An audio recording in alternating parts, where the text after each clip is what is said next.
Bienvenidos amigos al chismecito mágico de fútbol y los expulsados. ¿Qué tenemos aquí? Pues el Chicharito ya anda diciendo que se va a retirar. Dice por acá, el Chicharito pone fecha para su retiro del fútbol. Dice, Javier el Chicharito Hernández sabe que no le quedan muchos años en el fútbol profesional y por ello ya medita cuándo podría colgar los botines. Por primera vez el ariete de Los Ángeles Galaxy ha hablado de su retiro y ha fijado una fecha tentativa para su retiro. Y dijo textual lo siguiente. Sí, me veo retirado a un mediano plazo, sería lo más congruente que podría decir. A largo plazo me imagino unos 10 o 15 años, bueno, yo creo que el cuerpo ya no me daría, declaró el delantero mexicano durante una conferencia de prensa al hablar sobre el futuro de su carrera. Y también especificó lo siguiente, ¿quién sabe? Tengo 33 años, si me da mi cuerpo, me está respondiendo de la manera que tiene que responder, porque también soy una persona muy exigente conmigo mismo. La verdad no lo sé, pero sí me veo a mediano plazo, aunque quien quita, uno nunca sabe, acabando esta temporada, me retiro. Vean lo que dijo el Chicharito Hernández, señoras y señores.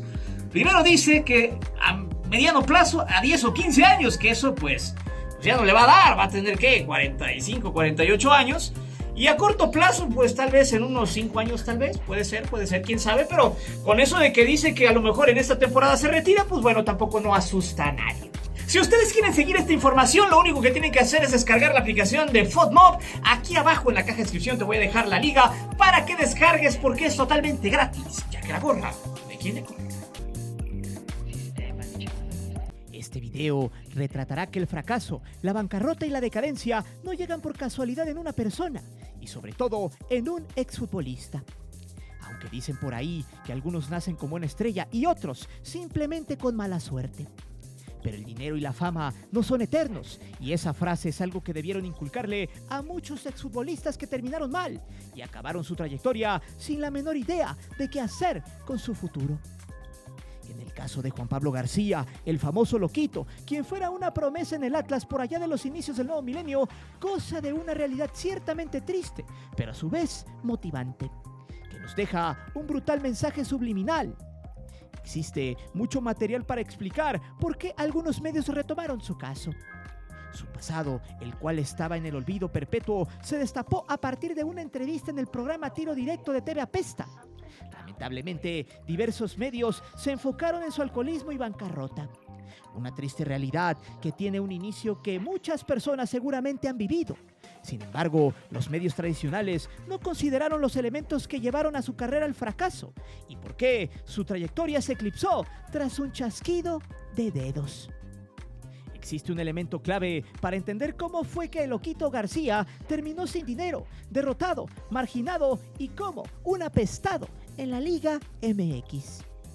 Juan Pablo fue víctima del famoso pacto de caballeros, una situación que pone en jaque a los jugadores y beneficia económicamente a los equipos de la Liga MX. Vicios que de alguna forma no han desaparecido por completo. Es probable que otro jugador, en su caso, se hubiera conformado con lo que el Atlas le ofreció, se hubiera sometido y respetado los acuerdos de un contrato leonino y después buscar algo mejor. Pero Juan Pablo García se caracterizó por hacer y decir lo que le venía en gana, sin importar las consecuencias, y sus decisiones terminarían saliendo muy caras, las cuales pagaría con una seguidilla de frustraciones que pegaron en su vida. Este sujeto siempre jugaba con el número 20 y Tigres le había permitido ponerse Loquito en el dorsal. Ese apodo no le llegó de a gratis, pues reflejaba lo valioso de su fútbol, su descaro y atrevimiento con el balón. Pero también describe a la gente que no tiene límites, pudor y que no le importan las consecuencias de sus actos. García fue un loco en el mal sentido de la palabra. El dinero, la fama y la admiración hicieron que perdiera la cordura, que se sintiera intocable y sobre todo pensó que su dinero era eterno e inagotable. En algunas entrevistas, Juan Pablo se asumió como una víctima, como una persona que ha tenido mala suerte, que la vida no le ha sonreído y que sí, lo han traicionado y defraudado, ha sido por su pésima fortuna, por su mala suerte como un argumento trivial ante la desgracia ajena. Pero cuando alguien tiene los mismos problemas en distintos equipos, cuando esa misma persona ha salido mal con directivos, entrenadores, socios, abogados y hasta con sus familiares, eso ya no es mala suerte. Es un patrón de conducta que lo llevó hasta la situación que vive en el presente. Y eso es lo que desmenuzaremos a continuación. pues seguramente la vida de Loco García se asemeja completamente a la de cualquier persona de a pie. Esas que se vuelven locas con poquito de fama o dinero en sus bolsillos, que piensan que la vida les va a sonreír siempre, pero que al final se terminan autodinamitando para siempre. Es por eso que hoy te presento En la ruina, el triste y decadente presente del exfutbolista Juan Pablo "El Loquito" García. Antes de seguir con el video, te invito a suscribirte al canal, activa la campana para que recibas todas las notificaciones de nuestro material y de las narraciones en vivo. Te divertirás, te lo aseguro.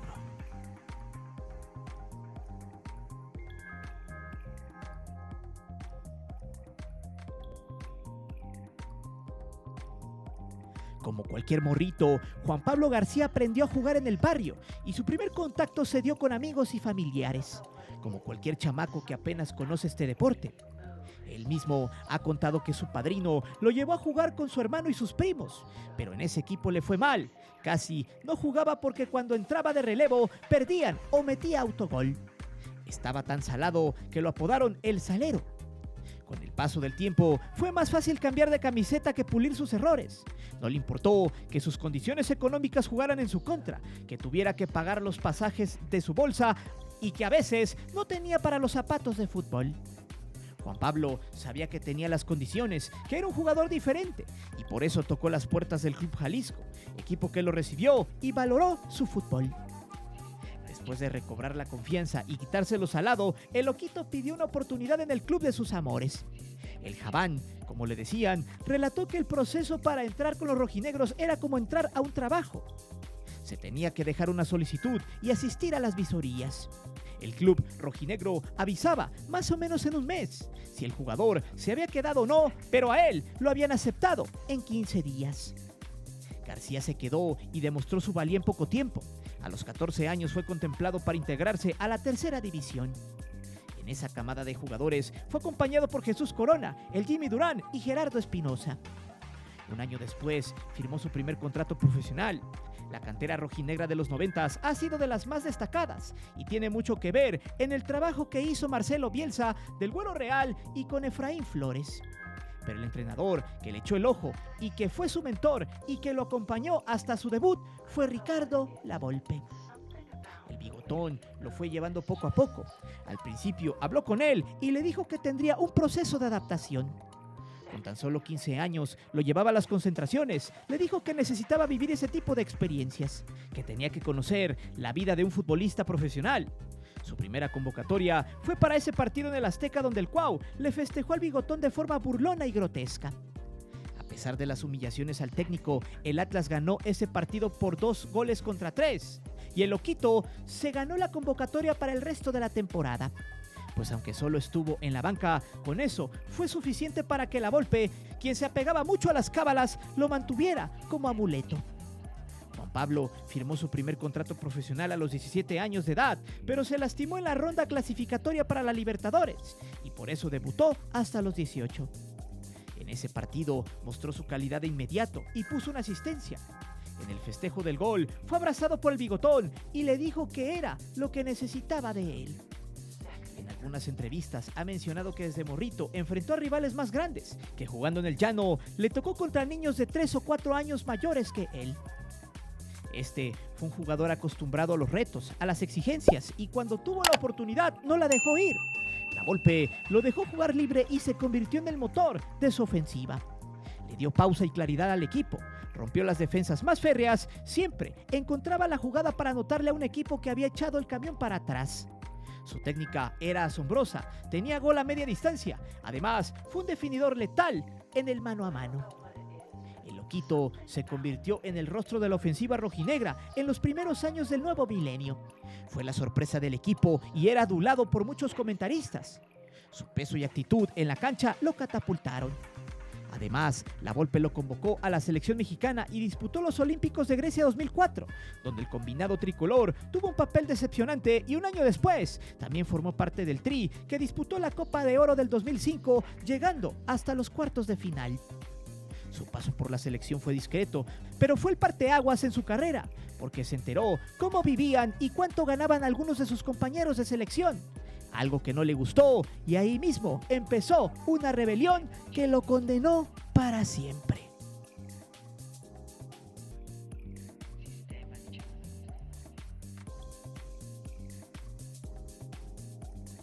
El Pacto de Caballeros fue un acuerdo informal entre los dueños de los equipos del fútbol mexicano que criminalizaba a los jugadores que se les salían del huacal y los mandaba a un limbo laboral. Básicamente funcionaba para blindarse en el momento que un jugador terminaba su contrato y quedaba libre. No le perdían al negocio, más cuando los contratos leoninos eran la panacea para los dueños del balón. Pero en la mágica Liga MX, los dueños decidieron que a partir del 2002, los equipos tenían que recibir una cantidad por derechos de formación o por la contratación del futbolista. En caso de que este saliera de México, quedaría vetado de la Liga MX. Este pacto se finalizó en el 2020 gracias a la COFESE, quien señaló a esta como una práctica monopólica. De hecho, en septiembre del 2021, este mismo organismo gubernamental sancionó a 16 clubes de primera división a excepción del Atlético San Luis y Juárez, más el Atlante de la Liga de Expansión, y 8 personas físicas por coludirse en este tipo de prácticas. Ya muy pronto tendremos este tema. De hecho, hay muchos personajes conocidos metidos hasta el cuello y que algunos desaparecieron en el misterio. Lo anterior fue la losa que Juan Pablo García nunca pudo quitarse de la espalda. El Pacto de Caballeros es la explicación del por qué no volvió a trascender. Años después, el Jabán rompió el silencio y contó su versión de cómo una mala elección terminó con su carrera. Más allá de la veracidad de su versión, es imposible negar que a finales de los 90s fue mejorando su fútbol, que agarró más confianza y se convirtió en un jugador descarado, atrevido y muy peligroso. Venía de participar con la selección, era el capitán del Atlas y su cuota de goles y asistencias lo proyectaban como un candidato para emigrar a Europa o acomodarse en un equipo grande. Y por todo lo anterior, quería un ajuste en su contrato, un bono o una compensación económica, algo que no suena descabellado si es un tipo que daba resultados o era conocido como una promesa. Al final, la calidad existía, no como ahora, que con tan poco los quieren mandar al viejo continente. 6 meses antes de que se terminara su contrato con Atlas, fue a negociar con la directiva. En esa junta, su representante dejó en claro que su cliente se había enterado cuánto ganaban algunos jugadores de la selección nacional y que no podía creer que estuviera ganando 50,000 pesos mensuales más 30,000 en bonos e incentivos, mientras que, según el mismo loquito, el salario promedio de los seleccionados en ese entonces que militaban en la Liga MX andaban entre los 400 y 500,000 pesos. Este consideró que el Atlas le pagaba una bicoca y que no era justo. Pasaron los meses, se acabó el contrato y mientras estaba de vacaciones recibió una llamada de Benjamín Galindo. Lo quería de refuerzo en la Libertadores en aquella edición donde Chivas bailó a Boca.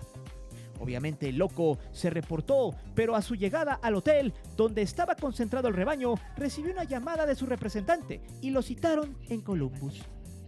Tenía que negociar su futuro y se reunió con distintas personas de la directiva, pero con ninguno pudo llegar a un acuerdo. La gente de pantalón largo entraba y salía. Además, las negociaciones las tuvo que hacer sin su agente. El loquito se tasó en 300,000 pesos, pero Víctor Barragán, director de logística, le dijo que no podían darle esa cantidad. Lo más que le ofrecieron fueron 230,000 pesos libres. El estira y afloja duró un buen rato hasta que le dijeron que cuánto necesitaba. La respuesta que dio dejó helada a la directiva rojinegra porque pidió la mitad de lo que cobraba Robert de Piño en ese entonces, quien era buscado por distintos equipos de Europa y su cláusula de rescisión andaba entre los $5 millones. Cuando le preguntaron por qué quería la mitad de lo que cobraba el brasileño, Juan Pablo contestó que de los 42 goles de su compañero, la mitad fueron marcados con sus asistencias. Pero el presidente rojinegro, Ernesto Fregoso, le dijo que no le darían esa lana porque le iba a hacer daño y se iba a agrandar. Entonces el atacante dijo que no firmaría, retando por completo a la directiva. Este fue el momento de quiebre en su vida, el momento que marcó su futuro y que sentenció su porvenir. Debido a que los directivos le preguntaron que si no tenía miedo de las represalias y él dijo que no, que alguien más valoraría su fútbol. Lo que no sabía es que esa pregunta, además de ser burlesca, vaticinaba su veto en el fútbol mexicano. Ninguneado y desechado, su siguiente estadía fue en Chivas USA. pero el haber tomado la decisión de jugar para la MLS fue una lápida para su carrera. Porque si ya había salido por la puerta de atrás de la Liga MX al fichar en el fútbol gringo, dejó a los tapatíos sin la posibilidad de cobrar los derechos de formación del futbolista. En los Estados Unidos tuvo una temporada relajada, se quitó un poco la presión y el estigma de un jugador conflictivo que traía a sus espaldas.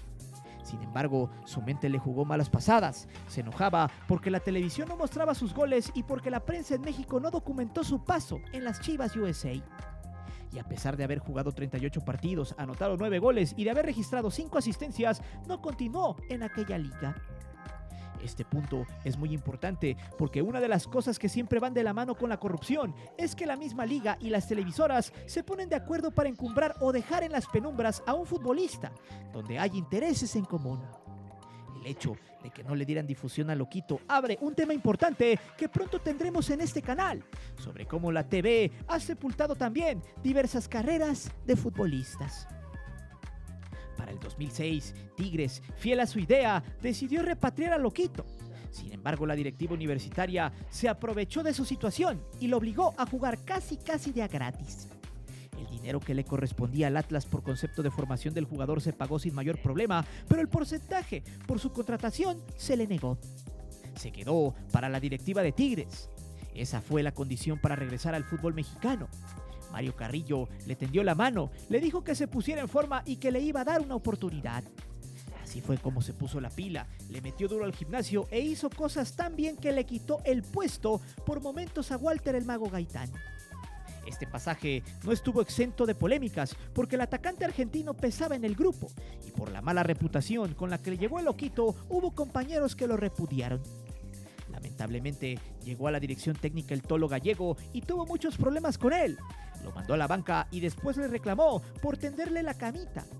Un par de jornadas después lo mandó a Primera A acompañando al Jimmy Lozano, pero el tiempo puso a cada quien en su lugar y después le dieron cuello al técnico argentino. Obviamente el loco no dejó pasar la oportunidad y le dijo: entonces, ¿quién te estaba tendiendo la camita? Y se burló. Cabe señalar que en la última entrevista que Loquito dio, como en una especie de redención, comentó lo que realmente muchos jugadores de hoy y de siempre padecen, luego de tener los reflectores en su cara y los millones en sus cuentas. Pues en su época, uno de sus errores fue no controlarse ante estos dos monstruos. Porque dijo lo siguiente: cuando eres futbolista, no eres agradecido, estás en una burbuja de ego, de vanidad, de pleitesía. Cuando la vida te aterriza y llegas con gente así, albañiles, son seres humanos, te hacen ver cosas fascinantes. Llegas a entender que son gente bondadosa y muy trabajadora. Cuando eres futbolista, te sientes don chingón y crees que todo el mundo debe rendirte pleitesía. El futbolista gana mucho dinero, cantidades que no dimensionas hoy. Son millones los que ganas, son 5 o 6 millones que ganas bien. Esos millones se hicieron agua, se pierden por incapacidades mías, por no saber qué hacer con tanto dinero. Todos esos dichos los desmenuzaremos más adelante. A pesar de que Juan Pablo no menciona su paso por el Tiburón, el portal Transfermarkt marca que jugó 15 partidos, no marcó ni un solo gol y que estuvo en el Puerto Jarocho de junio a diciembre del 2011. Durante 6 meses el loco se quedó sin equipo, nadie lo quería, o más bien tenía prohibido que alguien le fichara a menos de que desearan aprovecharse de él. Y así fue. En su paso por Puebla para el 2012, sufrió una de las situaciones más humillantes que un futbolista pueda vivir. Fue notificado que su contrato sería por 5,000 pesos mensuales, cosa que lo desmotivó y le hizo ver su nefasta realidad. Pero aún así, él lo vio como una oportunidad de crecimiento y orgullo, como una forma de mostrar que aún le quedaba fuerza en las piernas y magia en la cabeza. Según Transfermarkt, su paso por la franja fue tan solo de 3 partidos, porque la directiva lo mandó a tercera división, ya que tomaron como una grosería que no recogiera su sueldo de 2 meses. El loco dijo que para eso estaba juntando una ronchita, quería dejar pasar 2 o 3 cheques para que valiera la pena, pero pensar de esa forma solo empeoró las cosas porque tras la discusión y el calor del ambiente terminó siendo retirado de las instalaciones de la franja por la policía. En su paso por el Puebla se hizo amigo de Mohamed Morales, persona que le abrió las puertas en los equipos que tenía injerencia, y por eso se dio un último chance en Venados de Yucatán. Juan Pablo solo quería disfrutar del fútbol, jugar sin presiones, quitarse esa imagen y estigma que lo perseguían desde hace mucho tiempo. Pero una lesión se interpuso entre sus planes y volvió a jugar fútbol. Un dato que llama la atención es que en el portal de Transfer Market no hay registro de que algún equipo lo hubiera comprado o hubiera hecho alguna transacción por él. Y por eso se podría pensar que tras su salida del Atlas nunca tuvo un contrato legal ante la federación y que en el fútbol mexicano fue tratado como un jugador talacha luego de haber ganado el dinero del mundo antes de rebelarse. En el 2020 se desempeñó como entrenador de Jaguares de Jalisco de la Liga del Balompié Mexicano. Su llegada a la dirección técnica generó más atención que su desempeño o su récord como timonel. Existen varias entrevistas en las que explicó su propuesta como estratega. Tenía el interés de tratar al futbolista de forma diferente, de darle su lugar, respetarlo como persona y darle todas las herramientas para trascender.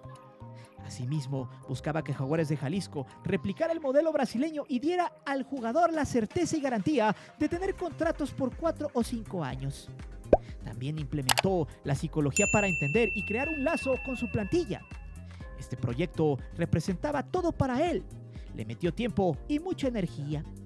Hizo las visorías para formar al equipo y en los peores momentos de esta liga se ofreció para pagar el arbitraje.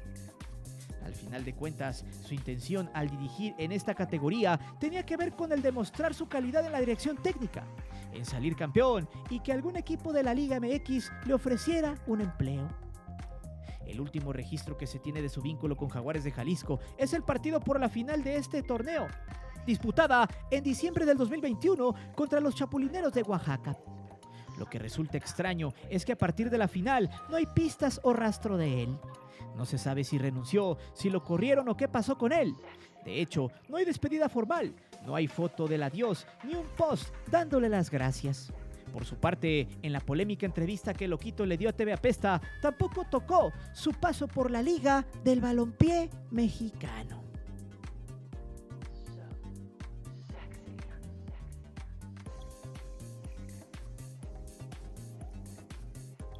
La historia de Juan Pablo García es una de las más tristes del fútbol mexicano. Pero tras su adiós de las canchas, la situación no mejoró. Resulta que se abrió paso por el mercado inmobiliario, aprendió de forma empírica porque no tuvo la preparación para llevar a cabo esta actividad. Un tema recurrente en las entrevistas que ha dado está la forma en la que se desarrolló en el campo, sin equipo legal o calificado para salir adelante en el ramo de la construcción y venta de casas. El exfutbolista presume que a la gente le gusta mucho la forma en la que construye y decora las casas que ha vendido. El Loquito comentó que su forma de trabajar es más simple. Él compra el terreno, hace un boceto de diseño y se lo manda a un arquitecto para que lo termine. Él mismo compra el peritaje y paga a unos albañiles para que hagan la casa. No hay intermediarios o contratistas de por medio. Todo el dinero iba para él. García llegó a esta actividad gracias a su forma de invertir cuando era futbolista. Un dato interesante, porque muy pocos jugadores profesionales tienen visión a futuro. Cuando le cayó una feria, compraba terrenos o casas. Él calcula que llegó a tener más de 30 millones de pesos en propiedades. No le interesaba invertir en otras cosas. Con tener lo suficiente para vivir y con el soporte de sus propiedades, se sentía muy seguro. El Loquito encontró en la construcción un nicho. De hecho, algunas de las entrevistas que concedió en el 2016 se mostraba convencido de que su futuro estaba en la venta de inmuebles y que su proyecto alterno, tipo hobby, sería convertirse en director técnico profesional. Su sueño era dirigir al Atlas, hacer las paces con la institución y sanar esa herida. A finales del 2016, Juan Pablo García pensó que su infierno había terminado, que la forma en la que estaba haciendo las cosas era el camino correcto. Pero estaba equivocado, porque 2 de los golpes más fuertes que ha recibido se los dieron fuera de la cancha y hacía ver que el veto que le dieron en la Liga MX solo era un juego de niños. El primer descalabro financiero se dio cuando aún estaba como jugador activo y tiene que ver con un fraude, un abuso y la pérdida de 6 millones de pesos. Así es, alrededor de $300,000 se le fueron en un día para otro porque su abogado le quitó una propiedad de una forma ruin y a la vez muy tonta. El Loquito García dice que unos paisanos le ofrecieron invertir en una casa para rentarla, una oportunidad que representaba un buen negocio. Este puso el dinero y firmó unos documentos en inglés, pero sin darse cuenta, firmó un contrato donde se dio el control de sus cuentas en Estados Unidos para que se pudieran hacer transferencias necesarias que necesitaba el nuevo proyecto. Con el paso del tiempo, se dio cuenta que el negocio no le estaba generando nada y cuando se movió para arreglar la situación, le dijeron que había perdido todo. Juan Pablo García quiso proceder formalmente, pero un abogado le dijo que no iba a recuperar su capital, que por el sistema de justicia podría mandar al botellón a quienes cometieron ese fraude, pero no recuperaría absolutamente nada. Ante el trancazo de la vida y negocios, Juan Pablo García se levantó y volvió a generar dinero para invertir. Compró herramientas, maquinaria y todo para hacer una mini constructora con la que desarrolló y vendió 4 casas. Pero el loquito dice que ese dinero se le fue como agua. Posteriormente, hizo un negocio con lo último de su capital.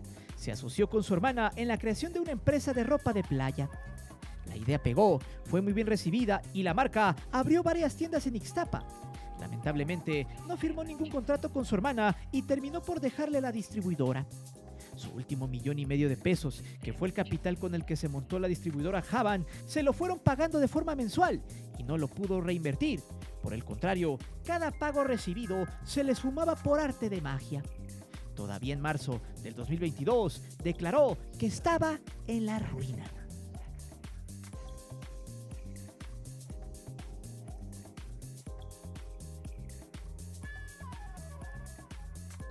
Cuando el loquito García era un niño, prefería salir de un equipo familiar antes que trabajar en sus errores. Con la directiva atlista tomó una pésima decisión que terminó con su carrera. También perdió sus cuentas y una casa en los Estados Unidos por haber firmado un contrato en inglés, idioma que no sabía, por no asesorarse con un despacho especializado o por no costear un traductor. Su último descalabro se dio por no firmar un contrato y al final de cuentas todo se remonta a la forma en la que se describió en la infancia, como un niño atrevido, irreverente y que hacía las cosas a su modo sin pensarlo y sin inteligencia. Aquí es donde cabe la pregunta, ¿qué hubiera sido de él con un poco de disciplina y buen asesoramiento? Sobre todo, no se entiende por qué su representante le dijo que no se bajara de los 300,000 pesos cuando le ofrecieron 230,000. Y la pregunta más importante de esta historia sería, ¿por qué no estuvo bien asesorado o representado en sus negocios sabiendo que tenía la capacidad de crecimiento? Por todos los tropiezos y fracasos en su vida terminó en los brazos del etanol. Diario se tomaba una botella de tequila, pero cuando tocó fondo apareció su esposa, quien le dio a escoger entre el alcohol y su familia. El loquito ingresó al AA y descubrió que su vida estaba llena de heridas que venía arrastrando desde la infancia. Que sus problemas no fueron por mala suerte, que él mismo fue el arquitecto de sus desgracias y que ese carácter tóxico, negativo y pedero solo era un mecanismo de defensa que provenía de una situación oscura. Juan Pablo descubrió que tenía un trastorno conocido como defectos de carácter, y estas son las alteraciones en la personalidad que contaminan a un individuo. Este tipo de defectos tienen origen en la infancia y para ejemplificarlos se toma como referencia a los pecados capitales. Los alcohólicos anónimos no solo deben dejar de beber, también deben trabajar en su pasado, sanar sus heridas e identificar si su personalidad se vio afectada por la ira, la soberbia, la pereza, la lujuria, la envidia, la gula o la avaricia. Según Gabor Maté, un especialista en materia de adicciones, el alto consumo de alcohol está ligado a una experiencia de dolor en el pasado.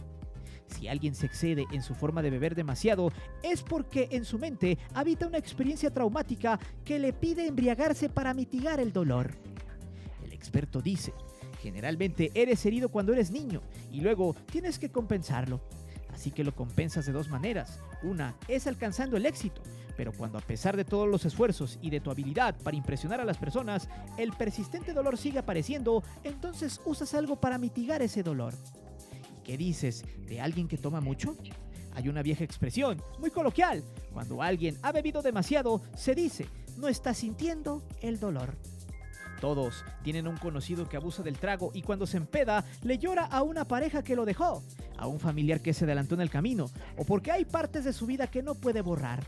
Una especie de resentimiento perpetuo. Bajo ese diagnóstico médico debe ser difícil estar en los zapatos de Loquito García, y no doblarse ante sus recuerdos más hermosos en el Atlas. Cuando la gente lo ovacionaba, cuando sus compañeros lo abrazaban después de una gran faena o al evocar los recuerdos de su debut. Asimismo, todo aquel que ha perdido una buena cantidad de dinero sabe lo que el Javán siente cuando le dijeron que había perdido millones de pesos o cuando su hermana se lo llevó al baile con un negocio familiar. En la actualidad, Juan Pablo García vive de las ventas de su libro El Sabio, el cual vende de forma directa a través de las redes sociales. Y de esta misma plataforma dio a conocer que dará conferencias de desarrollo humano que tomarán como estructura principal lo escrito en su libro. La historia de Loquito se puede ver como la de alguien que pudo llegar muy lejos y que pudo haber triunfado como pocos. Pero no fue así, gracias a sus malas decisiones debido al trastorno que tenía. Después de vivir en carne propia una historia de repudio, de odio y de humillaciones, tuvo el valor para levantarse y hacer dinero de otra forma. Pero al caer en los mismos errores volvió a fracasar. En la actualidad, este personaje trata de ganarse la vida compartiendo un mensaje que ensayó en su paso como director técnico. Su filosofía propone que todos tenemos la capacidad de crear y evolucionar, pero dice que nuestra sociedad está aletargada, metida en sus adicciones y evadiendo su realidad, que vivimos una etapa en la que el humano está dormido, y en su libro plantea cómo se puede despertar. La idea es arriesgada, pero al menos sabemos que viene de un tipo que no ha tenido una vida fácil, que superó muchos obstáculos demostrando que la capacidad de reacción en una persona muchas veces está en la mente, además de que tocó un punto muy importante tras dejar de ser futbolista profesional, pues cuando está allí ganando los millones, muchos se sienten intocables, que viven en una burbuja y que se les debe rendir pleitesía, evitando por completo una gran realidad a la que tarde o temprano enfrentarás. Pero dime, ¿te relacionas con la vida de Juan Pablo García? Y sobre todo, ¿cuál es para ti el mensaje de su historia? Déjame saber tus respuestas aquí abajo. Recuerda que aquí leemos siempre los comentarios y no olvides de suscribirte al canal y de activar la campana de notificaciones. Mi nombre es Guillermo Antonio. Nos vemos hasta la próxima.